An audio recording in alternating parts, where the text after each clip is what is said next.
Les orphelins regroupés au village Ngangi 1 dans le groupement des Monigui en territoire de Nyiragongo se réjouissent de pouvoir débuter l'année scolaire 2025-2026 tel que le calendrier le prévoit malgré la vie des souffrances qu'ils traversent. Ils ont reçu des fournitures scolaires telles que les cahiers, stylos, lattes, etc.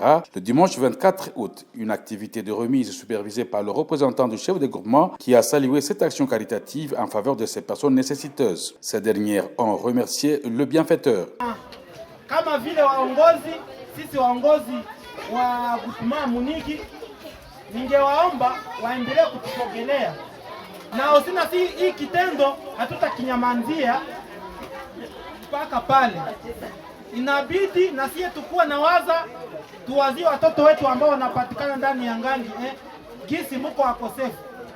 Na ile kitendo tukipata wengine wa partner tutawajokezea kujirani msaada.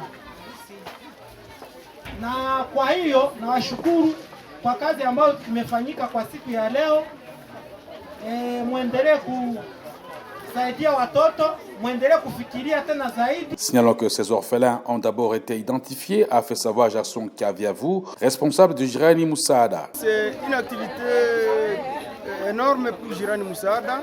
L'activité consistait à la remise des fournitures scolaires aux orphelins et vulnérables du territoire de Nyiragongo. Des orphelins que nous avons identifiés il y a de cela 4 ans. Nous sommes à la 4e année. Et les fournitures scolaires étaient constituées de cahiers, étaient constituées de crayons, de stylos, de lattes, bref, des outils à utiliser dans la salle de classe. À cela s'ajoutent des habits que nos partenaires nous ont amenés, s'ajoute aussi des souliers, s'ajoute aussi une chaise pour notre fille handicapée. Et ces moyens ou ces matériels ont été collectionnés depuis 3 mois. Ils sont 40 enfants qui viennent de recevoir les kits scolaires et les cartes de santé. Ils sont 40, répartis dans différents niveaux scolaires. C'est vrai, nous avons des difficultés maintenant. Nous n'avons pas d'école où il y a la gratuité, surtout dans les territoires de Nyiragongo.